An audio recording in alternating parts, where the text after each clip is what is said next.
அன்பு நேயர்களே, வெள்ளிக்கிழமை மாலையில் ஒரு சந்திப்பு. இலங்கையில் ஒரு பேசுபொருள். இலங்கை உயர்மட்டம், பாதுகாப்புத்துறை மற்றும் அமைச்சர்கள், ஜனாதிபதி மட்டம் வரை 3 தினங்களாக ஒரு இலங்கைக்கு மிக உச்சகட்ட பொருளாதாரத்தை ஈட்டி தருகின்ற துறை டூரிசம். அந்த டூரிசத்தை தாக்குவதற்காக ஒரு பின்புலமாக அரசாங்கத்துக்கு சதி என்று நாம் சொல்லியிருந்தோம் இல்லையா? அந்த சதி விடயமாக நாம் பார்ட் 2 தருகின்றோம். கடந்த 3 தினங்களுக்கு முன்பாக நாம் தந்த ஒரு செய்தி, இலங்கைக்குள் சுற்றுலா பயணிகளை தடுக்க சூழ்ச்சியா என்ற தலைப்பில் நாம் ஒரு திறந்த ஒரு நேர்காணல் ஒரு வீடியோ கிளிப் தந்திருந்தோம். அது நிறைவான பல விடயங்கள், வெளிவராத விடயங்களாக இது கூட நாம் சொல்லப்பட்டதில் இருந்து வெளிவராத விடயங்கள் தான். அரகம்பை பிகினி உடைக்கு தடை விதித்த குழப்பவாதி சிஐடியால் கைது செய்யப்பட்டிருக்கின்றார். Responses to warning sign in Arahambe when burqa are in and bikini are out. அதாவது அரகம் விரிகுடாவில் எச்சரிக்கை அறிகுறிகள், புர்கா அவருடைய அந்த முஸ்லிம் உடை இருக்கு இல்லையா, புர்கா உள்ளேயும் பிகினிகள் வெளியேயும் இருக்கும் போது ஒரு ஒரு ஒரு ஒரு போஸ்ட் போட்ட செய்தி கொண்டு வெளியாயிருந்தது இல்லையா?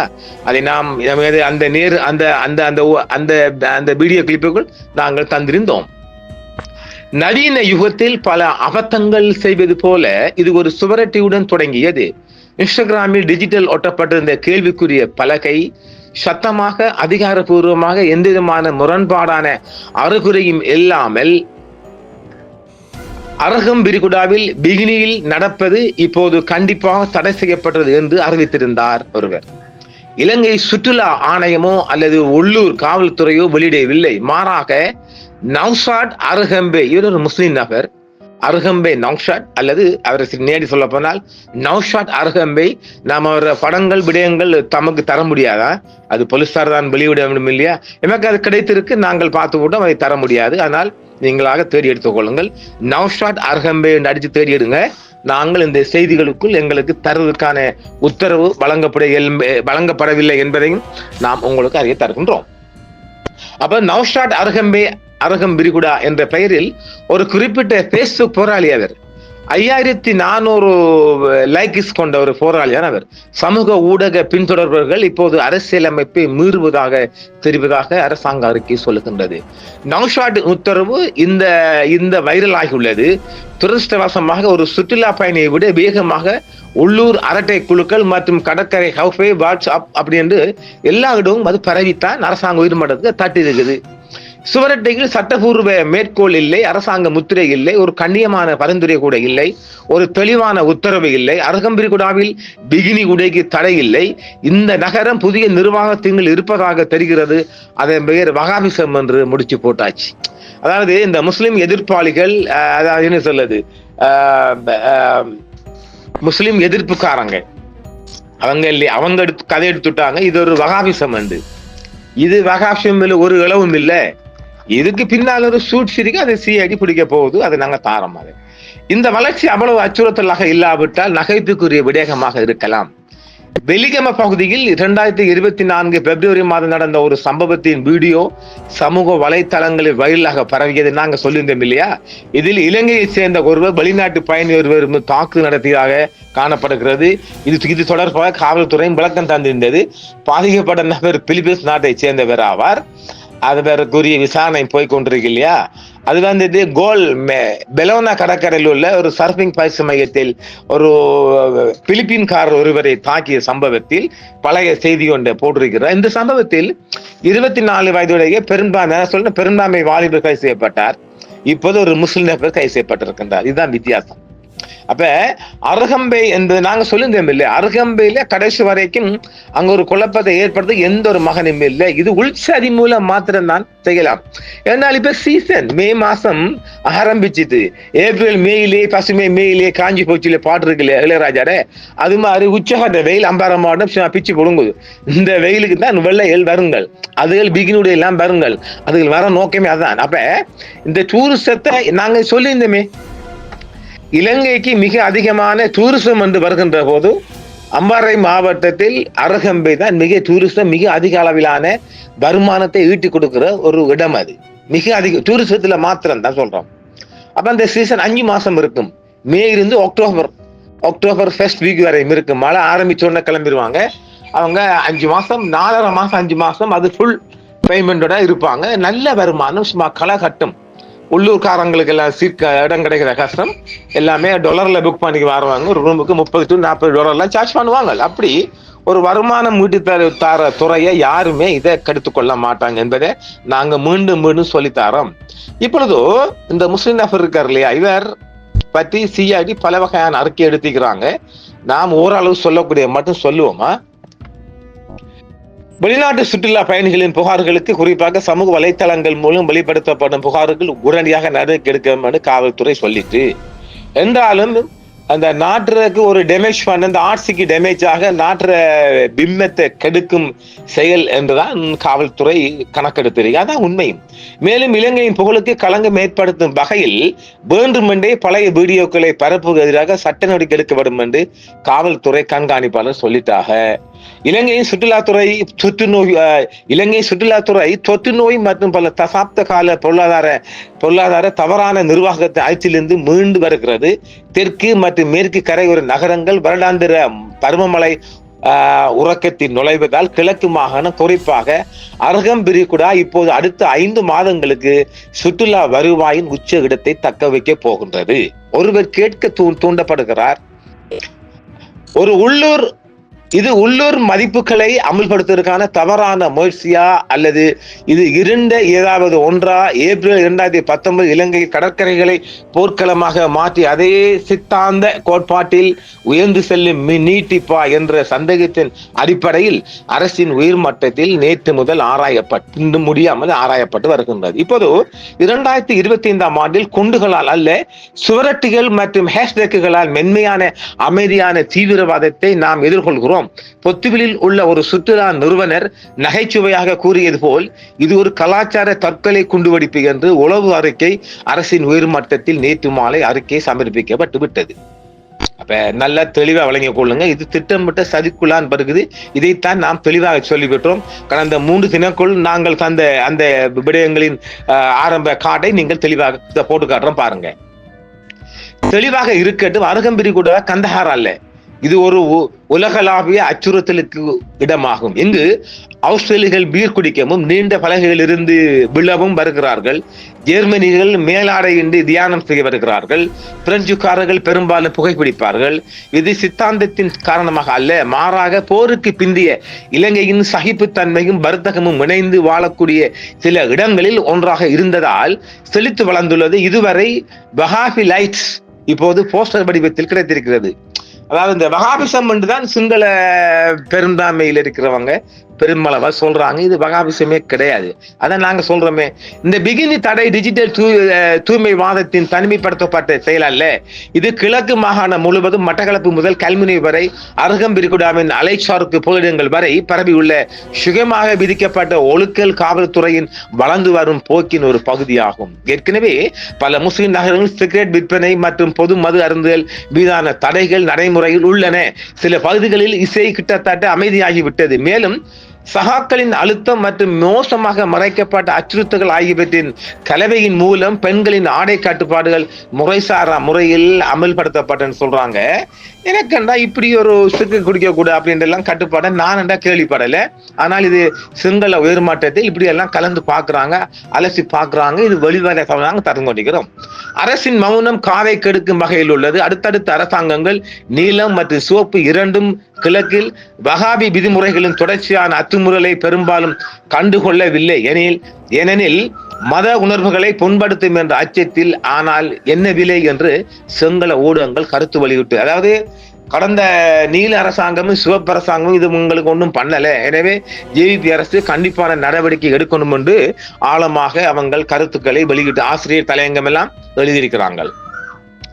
ஈஸ்டர் குண்டுபிடிப்புகளின் மூலையாக இருந்த ஜஹரான் காசிமை கவர்ந்தவராக இந்த நௌஷாத் இருக்கிறாரா? அருகம்பிரிகுடா ஜஹரானின் ஆன்மீக உறவினரா? வகாபி நல்வழியில் செல்வாக்கு செலுத்துவரா? இப்படியெல்லாம் பல பல ரூபத்துல இந்த நபர் தற்போது விசாரணைக்கு வளையத்தூள் இருக்கின்றார். எப்படி இருந்தாலும் ஆபத்து ஒன்றுதானே. கேண்ட்வா மற்றும் டிக்டாக் வழியாக வழங்கப்பட்டாலும் கலாச்சார தீவிரவாதமே என்று நான் சொல்லல, சிங்களம் சொல்லுகிறது. முதலாவதாக திருமண காலத்தில் ஏற்கனவே ஒரு கொழும்பு தையல்காரன் சாமர்த்தியத்துடன் முஸ்லிம் எதிர்ப்பு கதைகளை உருவாக்கி வரும் சிங்கள பௌத்த தீவிரவாதிகளுக்கு இது ஒரு தங்க துண்டை வழங்குகிறது. அவர்களுக்கு அரகம்பிரிகுடா பிகினி தடை என்பது ஷரியாவை ஊர்ந்து சொல்வதற்கான சான்றாக காட்டப்படும். அவர்களின் சொந்த மதவருக்கு ஒரு நியாயம் இப்போது லைக்ராவில் வசதியாக மூடப்பட்டிருக்கும் என்று சொல்றாங்க. ஜனாதிபதி அனுரகுமார நிர்வாகம் அதன் முற்போக்கான முத்திரை இருந்த போதிலும் இப்போது தீவிரவாதத்தை உண்மையிலேயே கையாள முடியுமா அல்லது கடற்கரையில் கலாச்சார வெடிப்புகளை கவனிக்க முடியாத அளவுக்கு திசை திருப்பப்பட்ட பல்பொருள் அங்காடிகளை தேசியமயமாக்குதா என்ற கேள்விகளை சிங்கள ஊடகங்கள் கேட்கின்றது. சுற்றுலா வருமானம் வெயிலில் எரியும் நூலால் தேங்கிக் கொண்டிருக்கும் நிலையில் இலங்கை ஒரு பழமைவாத தேவராஜ்யமாக மாறி வருகிறது என்ற எந்த ஒரு கருத்தும் தொழில்துறை மற்றொரு உயர் பருவத்திற்கு மூழ்கடிக்க கூடும். எதிர்ப்பாளர்கள் ஏற்கனவே தங்கள் முழக்கங்களை கூர்மைப்படுத்துகிறார்கள்.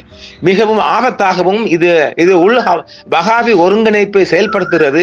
ஒரு சுவரட்டையில் தொடங்குவது முறைசார ஆடை கட்டுப்பாட்டாகவும் அதை தொடர்ந்து பாலின பிரிவினை கொண்ட கடற்கரை மசூதி கட்டுப்பாட்டில் உள்ள மதுவிலக்கு மற்றும் நடைமுறை ஒழுக்க காவல் ஆகியவற்றுக்கான அழைப்புக்காகவும் விரிவடையும் சில பகுதிகள் இது ஏற்கனவே உள்ளது என்றும் அவர்கள் சொல்லுகின்றார்கள்.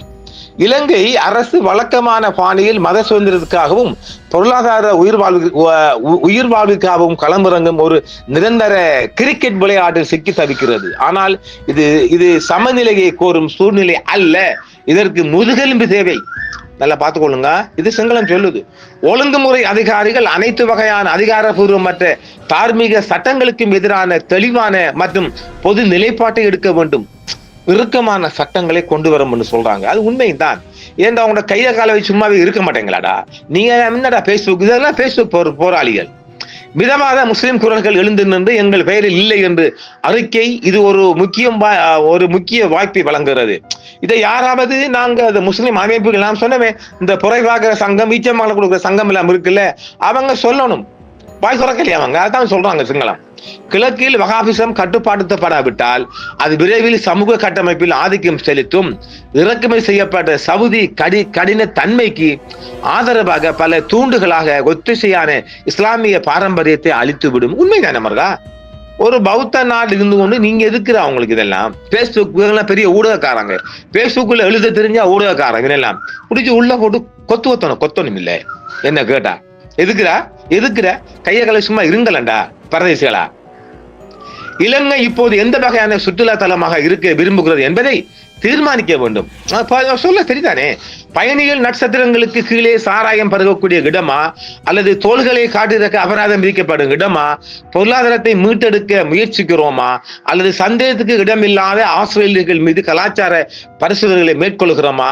அரசாங்கம் நினைவில் கொள்ள வேண்டும். சுற்றுலா பயணிகள் என்ன அணியக்கூடாது என்று சொல்ல விமான டிக்கெட்டுகளை வாங்குவதில்லை. அந்த சேவை ஈரானில் ஏற்கனவே கிடைக்கிறது. அதாவது எங்க டிக்கெட் வாங்கிறதுக்கு முன்னாலே அங்க எந்த ஆடை அணிய வேண்டும் கட்டுப்பாடு அங்க இருக்கு. இஸ்லாமிய நாடு, இது பௌத்த நாடு அப்படி வரையில அல்ல. செயல்பட வேண்டிய நேரம் இது. மௌனம் இனி நடுநிலை அல்ல. அது உடந்தையாக இருக்கும் ஒரு அடக்கமான திட்டம் வேணும் என்று சிங்களம் பெரிதாக சொல்லுகின்றது. ஒருவேளை அரகம்பிரிகுடாவை சேர்ந்த நௌஷாத் சர்விங் அல்லது காலநிலை செயற்பாடு அல்லது ஸ்டாண்ட் அப் நகைச்சுவை போன்ற மிகவும் உற்பத்தி பொழுதுபோக்கை கருத்தில் கொள்ள வேண்டும். குறைந்தபட்சம் யாராவது அவருக்கு இலங்கை அரசியல் அமைப்பை அறிமுகப்படுத்தலாம். அங்கு குடிமக்கள் மற்றும் சுற்றுலா பயணிகள் அவர்கள் விரும்பும் எதையும் அணுக சட்டபூர்வமாக உரிமை உண்டு என்பதை அவருக்கு விளக்கட்டாம்.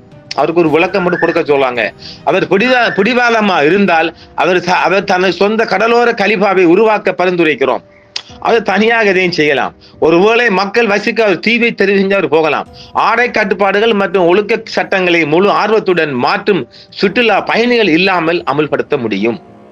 எஞ்சியிருக்கும் நம்மை பொறுத்தவரை அரகம்பிரிகுடா எப்போதும் இருக்க வேண்டியிருந்தது போல் இருக்கட்டும். குழப்பமான அழகான மற்றும் சற்று வெயிலில் எரியும் கலாச்சாரங்களின் மோதல் அங்கு பிகினிகள் வரவேற்கப்படுகின்றன, பர்தாக்கள் மதிக்கப்படுகின்றன. மேலும் ஒரே உண்மையான சட்டம் அலை. அடேப்பா அவனுகள் அந்த பனிச்சு அந்த அலைச்சார்கள் சர்ஃபிங் வராங்க, அதே நீங்க பார்த்து கொண்டீங்க. நீ விரும்பி நான் பார்த்து ரசி இல்லாடி கண்ணை முடி போயிட்டே இருங்களேடா. அது ஒரு அது அது வெள்ளையர்களை உலகம் முழுவதும் அருகம்பை என்று உலகம் முழுவதும் விளம்பரப்படுத்துறாங்க. இப்ப இல்ல, நான் அறிஞ்ச காலத்துல இருந்து அது ஒரு 50 ஆண்டு காலமாக அது வந்துட்டு விளம்பரப்படுத்தப்படுகின்ற பகுதி. அது அங்கெல்லாம் காணி மிக நான் சொல்லாம ஒரு பேஜ் காணி 10 லட்சத்துக்கு மேல போகுது ஒரு பேஜ். அப்ப அது ஒரு இன்டர்நேஷனல் ஏரியாவுக்குள்ள நீங்க பரத அணிஞ்சிட்டு விரும்பினா போங்க, போய் வெள்ளையை பார்த்து ரசிச்சுட்டு வாங்க. விரும்பி நீங்க போகாம விடுங்கள. நீங்க உங்களோட வீட்டை தொழுங்கடா, உங்களோட வீட்டுக்குள்ள போயிட்டு உங்களோட இஸ்லாம் மார்க்கத்தை கடைப்பிடிங்கடா. பௌத்த நாட்டுக்குள்ள இந்த மாதிரி எல்லாம் அட்டகாசம் பண்ணினா முழு சமுதாயம் பாதிக்கும். இப்ப இதை சொல்ல போனா எதிர்ப்பேன் பேங்க அடங்கப்பா. இது இப்ப சிஐடி எல்லாம் பல ரிப்போர்ட் கொடுத்தீங்க, உங்களுக்கு சொல்லல. அது சிஐடி கொடுக்குற ரிப்போர்ட் தான் இப்ப நான் வாசிக்கிறேன். நான் எந்த சொந்த கருத்து பின்னுக்கு வரேன் என் கருத்து சொல்ல. எனவே இந்த கைய காலவை அந்த ஏரியா பள்ளிகள் இதுக்கெல்லாம் முழக்கம் கொடுக்கணும். பள்ளிகள் சொல்லுங்க, கண்ட மாதிரி அரசாங்கத்துக்கு விரோதமான இந்த பேஸ்புக் பதிவுகள், இந்த பேஸ்புக் ஜாம்பவாங்கள் போடாதாங்க. பிகினி கூடிய தடைன்னு உனக்கு யாரா சொன்னா? உன்னை யாரா சொல்ல சொன்னா? நீ வேணுமானா பலஸ்தீனத்துக்கு போய் போராடுங்கடா. பலஸ்தீனத்துக்கு மனசுக்குள்ள வச்சுக்கொள்ளும். இது பௌத்த நாடு, அரசாங்கம் 2 பக்கம் நிற்கும். இஸ்ரவேலுக்கு வேலைக்கு ஆலயத்துறாங்க, இங்கெல்ல பலஸ்தீனத்துக்கு நாங்க ஆதரவுங்கிறாங்க. இதையெல்லாம் புரிஞ்சு செயல்படுங்கண்டா. நௌசாத்தை பார்த்தா ஒரு 25-26 வயசு மாதிரி இருக்கிறான். கொஞ்சம் எந்த கணிப்பீட்டு மாதிரி ஒரு 7 படிச்சிருப்பான். இவனுக்கு என்னத்துக்கு தேவையில்ல வேலை? இவன் இப்ப கம்பி எண்ணிக்கிட்டு மாசக்கனா கம்பி எண்ண போறான், செலவழிச்சிட்டு விரும்பினா உள்ளவாம் அவனை. அருகம்பிரிகுடா சுற்றுலா பகுதியில் பிகினி தடை செய்யப்பட கூறும் தவறான செய்தி குறித்து அவசரமாக விசாரிக்க பாதுகாப்பு அமைச்சு மற்றும் காவல்துறை இன்ஸ்பெக்டர் ஐஜிபி கேட்டுக் கொள்ளப்பட்டுள்ளதாக சுற்றுலாத்துறை அமைச்சர் பேராசிரியர் ருவான் ரணசிங்க தெரிவித்தார். நாங்க சொல்லியிருந்தோம் இல்லையா? அதாவது இந்த 3 நாளைக்கு முதல் நான் தந்தேன் இல்லையா, இலங்கையில் சுற்றுலா பயணிகளை தடுக்க சூழ்ச்சியா என்ற கோணத்திலே சிஐடி 3 டீம் இறங்கி சென்று அவங்க எடுத்துட்டாங்க எல்லாம். இவனை கை செஞ்சு இவன் எங்க இருந்து வந்திருக்கிறான், இவனுக்கு ஆங்கில புலமை இருக்காது. அப்ப ஆங்கிலத்துல பிகினி மார்னிங் வந்தது இவனுக்கு யாரு கொடுத்திருப்பா அதெல்லாம் பாக்குறாங்க. அப்ப அரசியல் பின்னாடி இருக்கி. அப்ப அங்க அந்த பொக்ஸ கூட்டம் யாரு இருக்கிறாங்க அப்படிப்பட்டவரா? அவ என்ன கேட்டால் இதன் அரசியல் பின்னாடி தான் இருக்கிறான். வேற இவன் பகாபிஷம் இல்லை, கிபாசம் இல்லை. அவன் அழகான பையன் இருக்கிறான். அவன் படிச்சவன ஏல் படிச்சிருக்கணும். எந்த பார்வையில குறைஞ்சது 7 வரையும் அவன் படிச்சிருக்கணும். இவன் ஏதோ ஒரு உந்து சக்திக்கு போட்டு இருக்கலாம். அரசியல் பின்னணியா அல்லது இந்த இஸ்ரவேலை பத்தி அவன் ஒண்ணுமே சொல்லலையே. இந்த இஸ்ரவேலை பத்தி ஒன்றும் சொல்லல என்றால் இவன் அரசியலுக்குள்ளா இருக்கிறான். என்னுடைய பார்வையில அதை நான் சொல்ல வாரேன். சுற்றுலாத்துறையை குறிவைத்து தவறான செய்திகளை பரப்புவதிலும் அரசாங்கத்தை சங்கடப்படுத்தும் முயற்சிக்கும் ஒரு ஒழுங்கமைக்கப்பட்ட குழு இதற்கு பின்னால் இருப்பதாக அந்த துணை அமைச்சர் சொல்லுகின்றார். இதைத்தான் நான் சொல்லியிருக்கிறேன். இதுக்கு பின்னால் அரசியல் இருக்கின்ற இந்த விஷயம் குறித்து பாதுகாப்பு துணை அமைச்சர், பாதுகாப்பு அமைச்சரும் இந்த விஷயம் குறித்து பாதுகாப்பு துணை அமைச்சர், பாதுகாப்பு அமைச்சின் செயலாளர் மற்றும் காவல்துறை தலைவருக்கு தெரிவிக்க ஏற்கனவே நடவடிக்கை. அவங்க அதன் பிறகு உடனே களத்துக்கு வந்துட்டு அரகம்பிரிகுடா சுற்றுலா பகுதியில் ஒரு வெளிநாட்டு சுற்றுலா பயணி நிர்வாணமாக நடந்து செல்வதை கண்ட பிறகு இந்த பிரச்சனை தொடங்கியது. அது ஒரு ஒத்தன் அம்மனமா போதிக்கிறான். அவன் போவான்டா, அவன் போறான், நீ ஏன்டா பாக்குறாய்? அதெல்லாம் கட்டுப்பாடு அங்க இல்ல. அது இன்டர்நேஷனல் ஏரியா தானே அது. இந்த சம்பவத்தின் அடிப்படையில் பிகினி தடை குறித்து சமூக ஊடகங்களில் மக்கள் தவறான செய்திகளை பரப்புவது முற்றிலும் ஏற்றுக்கொள்ள முடியாது என்று துணை அமைச்சர் கூறினார். பிகினிகளை தடை செய்ய அரசாங்கம் எந்த முடிவும் எடுக்கவில்லை. அரசாங்கம் எடுக்கல, முஸ்லிம் சமூகம் எடுக்கல, முஸ்லிம் அமைப்பும் எடுக்கல, இந்த பன்னாடாக எடுத்திருக்கிறான். முஸ்லிம் சமூகத்துக்கும் புற குழுக்களுக்கும் இடையில் பிரச்சனைகள் உருவாக்கவும் அரசாங்கத்துக்கு சிக்கலை ஏற்படுத்தும் இந்த சமூக ஊடக பதிவு பகிரப்பட்டதாக அவர் நம்புகிறார். இதைத்தான் சிஐடி பிடிச்சிருக்கு. அதாவது இப்படி ஒன்று போனால் இப்படி வந்தால் முஸ்லிம்கள் அரசாங்கத்திற்காக போர்க்கொடி தூக்குவாங்கல்ல, அதுதான் இந்த கேம் தான். அதான் சொல்ல வந்த நாங்க தெளிவா. அதாவது இப்படி எல்லாம் போறாங்க, அம்மனமா போறாங்க. இதனால இனிமேல் இந்த வாராக்கள் வரக்கூடாது. எந்த நேரம் எடுக்கிறாங்க பாருங்க. உச்சகாட்ட சீசன்ல இந்த மாதிரி ஒரு குழப்பத்தை உருவாக்கி அரசாங்கத்துக்கு எதிராக பொத்துவில் மக்களை திசை திருப்பு நோக்கம் தான் இது. இதைத்தான் சிஐடி திட்ட தெளிவாக பிடித்திருக்கிறது. இது போன்ற சம்பவங்கள் நாட்டின் பொருளாதார மற்றும் சுற்றுலாத்துறைக்கு கடுமையான தீங்கு விளைவிக்கும் என்று துணை அமைச்சர் மேலும் தெரிவித்திருக்கின்றார். தற்போது பல வெளிநாட்டு சுற்றுலா பயணிகள் இலங்கைக்கு வருகை தருகின்றனர். மேலும் இது போன்ற தவறான செய்திகள் அவர்களை மாலைதீவு மற்றும் இந்தோனேஷியாவின் பாலி போன்ற பிற இடங்களை தேர்ந்தெடுக்க தள்ளக்கூடும் என்று அஞ்சுகிறார். நாங்க சொன்னோம் இல்ல, இலங்கையில் இப்படியான ஒரு பிரச்சனை ஏற்படுத்தினால் வெளிநாட்டுக்கு இந்த வராம வேற எங்கேயும் போயிடுவாங்க. அது இந்தோனேஷியாவோட பாலிவுக்கும் மாலத்தீவுக்கும் அந்த உழைப்பு போயிடும். துரகணமலை அரகம்பிரிகுடா கடலோர பகுதி இலங்கையில் சர்ஃபிங் சிறந்த இடம் என்று அவர் எடுத்துரைத்தார். இந்த ஆண்டு 1 மில்லியன் சுற்றுலா பயணிகளை வரவேற்க நாடு நம்பிக்கையோடு இருக்கும் நேரத்தில் இது போன்ற சம்பவங்கள் இலங்கையில் பிம்பத்தை சர்வதேச அளவில் பாதிக்கக்கூடும். நாம சொன்னோம் இல்ல, 15 லட்சம் தான். நான் ஏற்கனவே சொன்ன 10 லட்சம் உண்டு. கடைசியாக நான் 15 லட்சம் தாண்டும் சொன்னேன் இல்ல, 10 லட்சம் கடந்துட்டு, இந்த மாசத்தோட 10 லட்சம் கடந்துட்டு, இந்த மீண்டும் இருக்கின்ற 3 மாதத்துக்குள்ள 5 லட்சம் தாண்ட போகுது டூரிஸ்டுகள் இலங்கைக்கு. பெருத்த வருமானம். இதோ உடைக்கத்தான் இவங்க தீவிரமா குறி வைக்கிறாங்க. எனவே அரசாங்கம் அதை கண்டுபிடிச்சிட்டு சுற்றுலாத்துறைக்கு வருகின்ற எச்சரிக்கையாம அரசாங்கம் பார்க்குது அது. எனவே இது அரசாங்கம் அழகான முறையில கையாண்டு இருக்குது. என்ன இருந்தாலும் இது ஒரு சஹ்ரான் குழுக்குள்ள இது இல்லை என்றும் சொல்லப்பட்டிருக்குது. சிங்களம் அப்படி சொன்னாலும் சிஐடி அரசாங்கம் அப்படி பார்க்கல. இது ஏதோ ஒரு உள்நோக்கம் கொண்ட குழுக்களால் அரசாங்கத்துக்கு வருகின்ற வருமானத்தை எடுக்கப்பட்ட முயற்சியாக அரசாங்கம் பார்க்குது. அறிக்கையெல்லாம் போயிடுச்சு. இன்னும் யாராவது பேஸ்புக்ல போடாங்கடா, கையை கால கண்ணை வச்சு சும்மா உங்களோட பாட்டுக்கு இருங்கடா, நாட்டுக்குள்ள நல்லது நடக்கட்டும். அரசாங்கத்துக்கு சற்று காலவாசம் எல்லாத்துக்கும் தேவைப்படும். அதனால பிகினி உடைய தடையும் இல்லை, டூரிஸ்டுகள் வராங்க. நாம் அடுத்த இதை பார்ட் 2 சந்திக்கிறோம். பார்ட் 3 உண்டு. என்ன நடக்குது, அதாவது அருகம்பையில் நடக்கிற உண்மை நிலவரத்தை நாங்க அடுத்த பார்ட் 3ல தருவோம். சற்று பொறுங்கோ. இவ்வளவுதான் இந்த உயர்மட்டங்களையும் அரசு உயர்மட்டம் மற்றும் பாதுகாப்பு அமைச்சு சிஐடி அரசு எல்லாம் தந்திருக்கிறோம். பையன் அரெஸ்ட் பண்ணியாச்சு. எல்லா பக்கத்தாலையும் விசாரணை நடக்குது. 2 சின்ன சின்ன இதுவும் செய்யறதானே, 2 தட்டு தானே வேணும் பாருங்க. சும்மா உண்ட பாட்டுக்கு நீ எழுதிட்டு கையை சும்மா இருக்க முடியாது. எனவே இந்த டூரிசம் சம்பந்தமா அரசுக்கு பேரிடி கொடுக்கக்கூடிய சம்பவத்தை தந்திருக்கிறோம். மீண்டும் அடுத்த ஒன்று தரப்போறோம். தமிழர்களுக்கு வந்தால் ரத்தம், முஸ்லிம்களுக்கு வந்தால் தக்காளி சட்டியா, இந்த ஒரு விடயத்தை பற்றி ஆராய போறோம். இன்று மாலையே தரப்போகின்றேன். ஒரு நீளமான ஆராய்வு, சற்று முடிஞ்ச அளவு குறைப்பா பார்ப்போம். ஆம் நேர்களே, நன்றி. மீண்டும் இன்று மாலையும் சந்திப்போம். என்றும் உங்களுடன் சன்ரைஸ் இந்தியா டிவி சப்ஸ்கிரைப் பண்ணுங்கள், பெல் பட்டனையும் கிளிக் செய்யுங்கள். உங்கள் ஆதரவே எங்கள் சேவை. ஆதரவு தாருங்கள், அரவணைப்போம். மறக்காம சர்ப்ரைஸ் பண்ணுங்க. தேங்க்யூ.